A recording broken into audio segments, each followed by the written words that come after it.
The beginning. Viktor Frankl, a Jewish doctor and psychiatrist from Germany, a Holocaust survivor who was saved from a Nazi concentration camp, tells us that the hardest thing in the concentration camp was the loss of meaning.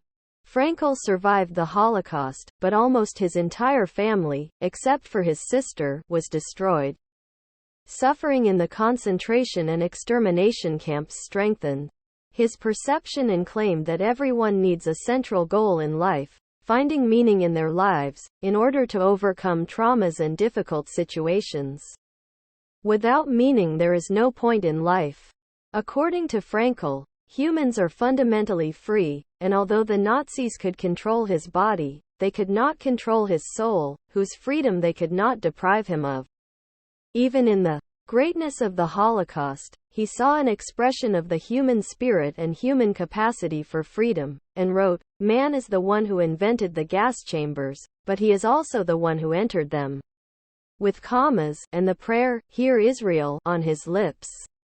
The Shema Yisrael prayer is a declaration by every Jew of his belief in one God, said in any situation of danger or before his death when he closes his eyes forever. Thus, according to him, contrary to Freud's claim, a person can survive difficult conditions because of his belief in something that gives him strength to continue. The question is, do animals also have meaning in life? There are indeed animals around us that we encounter from time to time, but when you see their behavior, can we assume that these animals that sometimes behave like humans have a perception of meaning? In fact, the answer is that man is built differently from animals. According to the book of Genesis, chapter 2, verse 7, it is written, "And God created man from the dust of the ground, and breathed into his nostrils the breath of life, and man became a living soul." No other creature that God created received the breath of life from God himself. Thus it becomes clear that while everyone was created from earth, man also received a part of divinity, and therefore he is made of two parts: the physical part, the earth, and the spiritual part, the soul of God. This is where the struggle always arises between the physical part that seeks to fulfill physical needs to eat, drink, sleep, procreate and more, and the spiritual part that seeks meaning. The search for meaning in man is an element that Frankl found precisely in a concentration camp where people were murdered on every corner, people were starved, beaten and physically abused. It is easy for a free person without such a burden to also search for meaning in his life. Because without meaning, man will become just like the animals, living the physical life only, whether on a modest level or on an excessive level. It is still a physical life that is the same as the life course of the animals: eating, sleeping, recreation, sex and all kinds of other activities that come to satisfy man's materialistic desire. The question that is asked is, what is the meaning that a person should look for? If we do a survey among spiritual people, these are people who do not see physical needs as the main task of their lives. What is the meaning they are looking for? We will get different answers. Some of which will depend on that person's own faith. This is because the religions of the world have taken over that important key in a person's life, and they dictate to him what the meaning of the meaning he must look for is.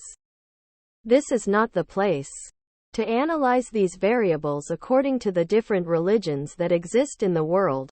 But the question is not what religion determines what the meaning is, but, if we believe that God who created man put a soul in him, then God has to decide what is the correct meaning that a person needs. In other words, the different religions serve as interpreters of the true meaning, and they do not offer the true interpretation but what they think is the true interpretation.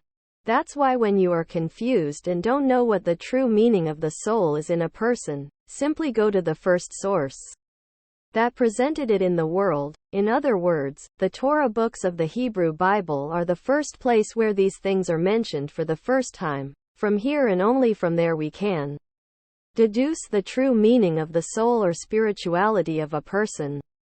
And this we will do during the things that will be offered below. Now those will come and tell us what the commotion is about. Why should we accept the Hebrew Bible in particular? After all, there are other books that are sacred to their believers, so why exactly is the Hebrew Bible better than the other holy books? A good question that deserves a special answer in itself. First, let's examine who among all the believers in the world think that the Hebrew Bible is a holy book acceptable to them. First, let's take the Christians for all the currents and groups that them up. They all attach the New Testament to the Hebrew Bible. That is, the Bible, the Hebrew text, is the beginning of the holy book for Christians, followed by the Christian New Testament. If we take Islam, Islam believes in all the leaders of the Bible. They call them prophets, starting with Adam the first man and ending with the last prophet Ezra in the Hebrew Bible. Beyond that, the Quran, the holy book of Islam, presents the Torah, the first book of the Hebrew Bible, as a holy book and should serve as a source of inspiration for Muslims as well. However, at the same time, because of verse 156 in Surah number 6, which reads, "Those who believe in a prophet from the nations of the world whose name will be found written in the Torah and the Gospel, and the name of Muhammad is not found in either the Hebrew Bible or the Christian New Testament," the Muslims claimed that the Hebrew Bible and the New Testament were corrupted, not to mention the name of the Muslim prophet. These claims could be true because the oldest Bible at the time was the Leningrad Codex, which dates back to 1000 AD, about 300 years after the birth of Islam. However, this claim of the corrupted Hebrew Bible ceased to be admissible in 1947 when the Dead Sea Scrolls were found, containing a book. The Bible is almost perfect, and was dated to 200 BC, which proves that the Hebrew Bible we have today has been the same for about 2,300 years. Therefore, the Hebrew Bible has never been changed or corrupted, and what is in our hands today is the original version that has existed since time immemorial. The second reason is much more interesting. While all religions in the world claim almost the same scenario, one man heard the voice of God telling him to go and influence people to believe in the God who sent him. This is an argument that accompanies all religions in the world. It doesn't matter what religion in the world. Always one person heard God and he was able to convince the others that he was telling the truth. As mentioned, this is true for all religions, and you don't need to mention the founders of each of the religions to know that this is what happened in the process of founding the relevant religion. But Judaism has a completely different claim. They claim that more than 2.5 million people, women and children, stood under Mount Sinai and heard the voice of God speaking to them. When one person hears voices, it can be attributed to some mental problem. The fact that he manages to convince others means he is an excellent salesman, but when more than 2.5, it cannot be attributed to a hallucination at all. More than that, for more than 3,000 years the Jews have been telling from father to son how their parents stood in the special position of Mount Sinai. That is, the Jewish father tells the son about his father, who told about his father in this way until the father stood under the mountain and heard the voice of God speaking to them. It can no longer be just a story, it must really be a case that happened to an entire nation and affected it to this day. Beyond that, one does not need to be so well versed in the Hebrew Bible, but those who know the promises of the Hebrew Bible to the Jewish people and see these promises being fulfilled for the Jewish people. The inevitable conclusion here is simple: the Hebrew Bible is an original and true book with a connection of truth to God Himself. Therefore, the Hebrew Bible is the sole guide to a person's relationship with God. And hence, in order to search for meaning as God intended, one must study and engage in the Hebrew Bible. The Hebrew Bible is divided into three parts. The divine part is the first part, the Torah itself. The second part is a part called prophets. This is the part where the evil deeds of man are proven. The third part is a literary part that describes more the path to be taken. The part that interests us is the sole guide to the relationship of meaning. with God is the first part of the Hebrew Bible, the Torah itself. This part begins with a very important statement. God created the world and therefore the world belongs to him, and he is the only sovereign over the whole world. This statement made a lot of sense because of the promises in the rest of the book. These promises can only be accepted if the promiser has not only the power to fulfill but also the right to fulfill. After securing his right, God begins to look for a family that will carry his message to humans. He finds Abraham and decides to connect with him. Through Abraham, God connects with his son Isaac, and through his path with his son Jacob, and through his path with the 12 sons of Jacob, who begin to call him Israel, and hence Jacob's sons are called the sons of Israel from then to this day. In the following, the fate of the Israelites is told in the covenant that God makes with the Israelites and appoints them to serve as priests to the rest of the nations of the world. In order to serve as priests, Israelites were tasked with keeping 613 commandments equals instructions, some of which have logic and some of which are instructions in which no significant logic can be found except for the fact that this is what God commanded. The question arises, who are the nations of the world and what religion was imposed on them at all in order to get closer to God and find the meaning of life, for those who are looking for meaning? In the book of Genesis, chapter 6, beginning with verse 6, God regrets the creation of humans and destroys them all in a terrible flood. God saves only Noah, his wife, his 3 sons and their wives, a total of 8 people who were saved from the entire world that existed before.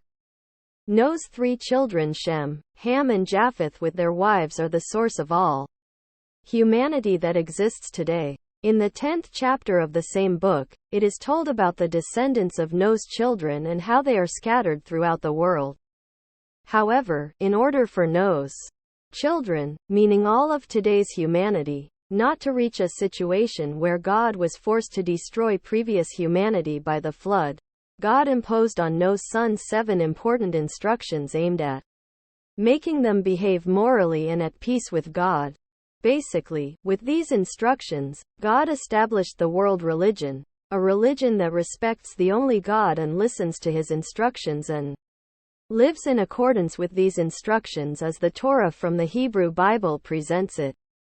That is, there is only one God with a single religion in the world, when the Jewish people should serve as priests of this universal religion. This is not the place to explain why the Jews failed in their role as teachers of the world, but from these instructions of God one can understand a number of very important things. The first and most important thing is that you don't need to be Jewish to be close to God and to search for the meaning of things as God intended. The only mandate of the Jews is to teach the people of the world about the 7 instructions of God in the exclusive universal religion that God established for all human beings in the world. Apart from this religion, which is expressed in the 7 instructions of God to all mankind, no other religion can be the right way to learn the meaning that God offers to mankind. Hence all the worships and prayers of the people in the world will be accepted if they observe these 7 instructions and abandon the wrong instructions of other elements in the world. These 7 instructions of God are extremely simple and are presented below in no order of importance. The instruction not to worship idols. This prohibition is connected with the instruction that there is one and only God and he has no partners in any way or shape whatsoever. The instruction not to curse God in any way, to accept the good and the bad without complaining. The command not to kill another person, the instruction not to steal another's property, the instruction not to observe incest, the importance of family purity, the instruction not to eat a part of the animal while it is still alive. The animal used for food must be killed and it is forbidden to eat the animal while it is still alive, which borders on great cruelty. The instruction to establish a court and resolve disputes through the legal system and not by the force of the sword. There is only one very important variable for those who have decided to follow these logical instructions of God. Although in fact people can fulfill these instructions without referring to their divine connection, we must remember that in order for it to count as existence, the person has to tell himself that he is fulfilling the instructions not because it makes sense but because God asked him to. Yes, we see how little God requires of us in order to be close to Him and to find true meaning in being with God. God does not require human sacrifices or other sacrifices. God does not require us to go out of our way to fast and torture the mind and body. God wants us to be close to Him only if we follow these instructions and actually become moral people. That is all He asks. That we be moral people and not animals seeking only to fulfill their physical needs only.